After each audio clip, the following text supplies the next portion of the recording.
તો ફ્રેન્ડ્સ, આજે આપણે રગડા પેટીસ બનાવીશું. રગડા પેટીસ બનાવવા માટે મેં અહીંયા આગળ 2 કિલો બાફેલા બટાકા લીધા છે, જેને મેં છોલી લીધેલા છે. સાથે સાથે અહીંયા આગળ મેં 500 ગ્રામ વટાણા છે, એને પણ મેં બાફી લીધેલા છે. ડુંગળી છે 3 મોટી, લસણ છે 10 એક કળી અને 4-5 ટામેટાં છે. તો આપણે પેટીસ બનાવવાનું સ્ટાર્ટ કરીએ. એના માટે આપણે સૌપ્રથમ બધા બટાકા છે એને આપણે પ્રોપરલી મેશ કરી લઈશું. જે બોઇલ કરીને રાખ્યા છે એને આ રીતે બધાને મેશ કરી લેવાના છે. હવે આપણા બટાકા મેશ થઈને રેડી છે. એમાં હવે આપણે આ વટાણા એડ કરીશું, પણ વટાણા આપણે કાણાવાળા એનાથી ચમચાથી એડ કરવાના છે, કે જેથી કરીને પાણી બને એટલું ઓછું આવે, તો આપણને પેટીસનું બાઇન્ડિંગ પ્રોપરલી થઈ શકે. એટલા માટે આ રીતે એડ કરવાના છે વટાણા. અંદર લગભગ 150-200 ગ્રામ જેટલા વટાણા એડ કરવાના છે આપણે. અહીંયા મેં વટાણા અને બટાકા બંને જ્યારે બોઇલ કર્યા, બાફ્યા હતા, તે વખત મેં બંનેમાં અંદર મીઠું એડ કરી દીધેલું છે, કારણ કે ઉપરથી આપણે જો એડ કરવા જઈશું તો એમાં પાણીનો ભાગ છૂટશે. એટલા માટે મેં પહેલેથી એડ કરી દીધેલું છે મીઠું. હવે આપણે એમાં બેઝિક મસાલા કરી દઈએ. લાલ મરચું પાવડર, આ કાશ્મીરી લાલ મરચું છે, એટલે થોડુંક વધારે હશે તો પણ ચાલી જશે. થોડીક હળદર એડ કરીશું.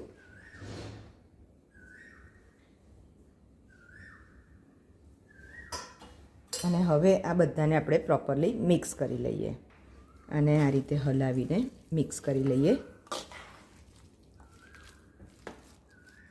આપણું આ પેટીસનું સ્ટફિંગ મિક્સ થઈને રેડી છે પેટીસ બનાવવા માટે. હવે આ પેટીસ આપણે પછી વાળીશું, એ પહેલાં આપણે રગડો પ્રિપેર કરી લઈએ. હવે આપણે રગડો બનાવવા માટે એક પેનમાં તેલ લઈ લઈએ છીએ.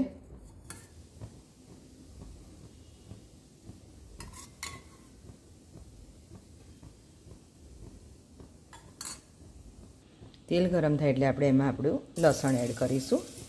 લસણ જે 10 એક કળી છે એને મેં છૂંદીને તૈયાર કરી લીધેલું હતું, એને આપણે સાંતળી લઈશું લસણને.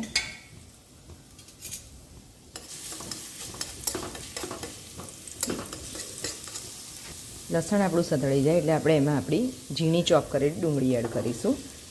એને મેં એકદમ ઝીણી ચોપ કરેલી છે, એ એડ કરીને હવે એને પણ સાંતળીને થવા દઈશું. આપણે ડુંગળીને આપણે બહુ નથી થવા દેવાની, એને ખાલી થોડીક સોફ્ટ જ થવા દેવાની છે. અને થોડી સોફ્ટ થઈ ગઈ છે. હવે આપણે એમાં આપણા જે ઝીણા સમારેલા ટામેટાં છે તે એડ કરીશું. એને પણ પૂરેપૂરા સાંતળી જવા દેવાના છે. ટામેટાં આપણા સતળી રહ્યા છે. હવે આપણે આ સ્ટેજ ઉપર એમાં મીઠું એડ કરીશું, કે જેથી કરીને ટામેટાં એકદમ આપણા ઓગળી જાય. અને હવે એને હલાવીને થોડીવાર ચડવા દઈશું. આપણા ટામેટાં થઈ રહ્યા છે ત્યાં સુધી આપણે આપણી પેટીસ વાળીને રેડી કરી લઈશું. પેટીસમાં તમારે જે શેપ આપવો હોય તે રીતે તમે આપી શકો છો. જો તમારી પાસે કટલેટના મોલ્ડ હોય તો તમે એ પ્રમાણે પણ આપી શકો છો, અને એ રીતે ના કરવું હોય તો આ રીતે રાઉન્ડ શેપ પણ આપી શકાય છે. આ રીતે આપણે આપણી બધી પેટીસ વાળી લઈએ છીએ.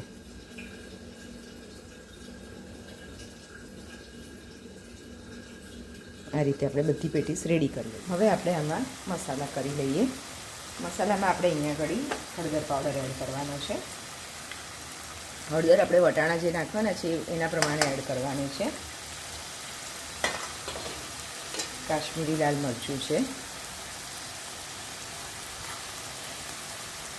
અને ધાણા જીરું પાવડર છે. આ બધું એડ કરી અને એને હલાવીને થવા દઈશું આપણે, કે જેથી કરીને મસાલાની પ્રોપર સ્મેલ આવી જાય અને ફ્રેગ્રન્સ આવી જાય. હવે આપણા મસાલા સતળાઈને રેડી છે.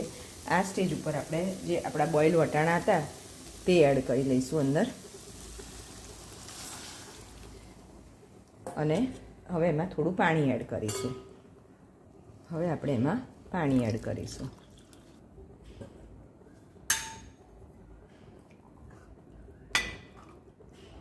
તમારે થિકનેસ જેવી જોઈતી હોય એ પ્રમાણે રાખવાનું છે. મારે અહીંયા રગડો થોડો પાતળો જોઈતો હોય છે, એટલે હજુ પણ હું આમાં પાણી એડ કરીશ. હવે આપણે એમાં સેવસળનો મસાલો એડ કરીશું, જે મેં ઘરે જ બનાવેલો છે. હું ફરી આગળ મારા કોઈક વિડીયોમાં એની રેસીપી બતાડીશ. અને હવે આને ઉકળવા દઈશું આપણે. હવે આપણો રગડો ઉકળવા દઈએ છીએ. રગડો ઉકળીને રેડી થાય ત્યાં સુધી આપણે એક બાજુએ પેટીસ શેકી દઈએ. હવે આપણી જે આ પેટીસ વાળીને રેડી છે એને આપણે આ રીતે બ્રેડ ક્રમ્સમાં કોરી જે કરી દેવાની છે, એને કોઈ સ્લરીમાં કરવાની જરૂર નથી. આ રીતે એને પ્રોપરલી કોટ કરી લેવાની છે અને એને શેકી લેવાની છે. આ રીતે આપણે બધી પેટીસ કોટ કરી અને પેનમાં શેકી લઈશું. એને તેલથી શેકવાની છે આપણે, એટલે આ રીતે ઉપર તેલ કરતા જવાનું છે. તમે એને શેલો ફ્રાય પણ કરી શકો છો, એ પણ ચાલે. આ રીતે એને શેકી લેવાની છે.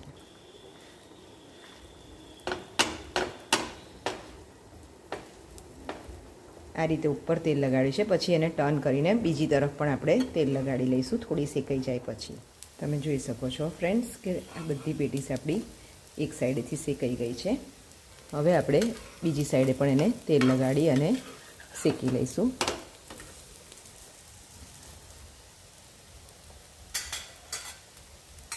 આ રીતે બીજી સાઈડ પણ ઓઇલથી એને કવર કરી લઈશું. તો ફ્રેન્ડ્સ તમે જોઈ શકો છો આપણી રગડા પેટીસ બંને તરફ શેકાઈને એકદમ રેડી છે અને સરસ શેકાઈ ગઈ છે અને બ્રેડથી કોટિંગ કર્યું છે, બ્રેડ ક્રમ્સથી, એટલે એકદમ ક્રિસ્પી બની છે આપણી પેટીસ. તો હવે આપણે એને સર્વ કરી લઈએ. જે સ્વાદમાં એકદમ ટેસ્ટી છે. તમે પણ તમારા ઘરેથી ચોક્કસથી ટ્રાય કરજો. હવે આની ઉપર આપણે પેટીસ મૂક્યા પછી રગડો સર્વ કરીશું.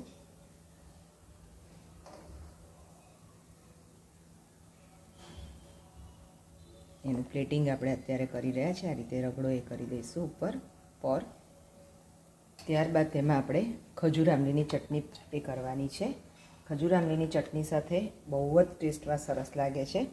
ખજૂર આમલીની ચટણીની આ રીતે આપણે એની ઉપર સર્વ કરવાની છે. અને ડુંગળી વગર તો કોઈ પણ વસ્તુ અધૂરી લાગે, એટલે આપણે એની ઉપર આ રીતે લચ્છા ડુંગળીથી એને ગાર્નિશ કરી અને સર્વ કરી લઈએ. ગરમા ગરમ રગડા પેટીસ રેડી છે. તમે પણ તમારા ઘરે ચોક્કસથી ટ્રાય કરજો અને મારી ચેનલને લાઇક, શેર અને સબસ્ક્રાઈબ કરવાનું ના ભૂલશો. Thank you for watching.